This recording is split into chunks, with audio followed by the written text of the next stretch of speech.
everyone. Thank you for joining us for today's webinar, Wealth Advisory Through the Digital Prism, Geography, Technology Options, and Business Implications, presented by Aite Group Wealth Management Senior Analysts Meghna Muyurki and Denise Valentine.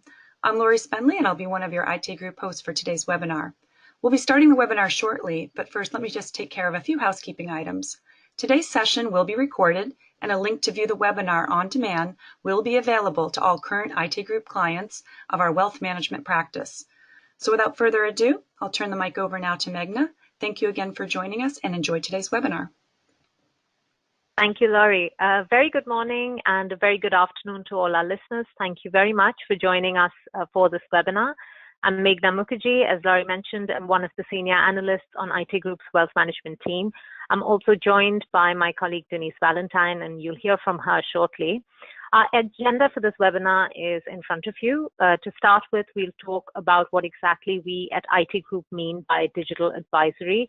We'll go on to some of the macro trends in the wealth management sector that kind of tie back to the key drivers for wealth advisory platforms in the current environment.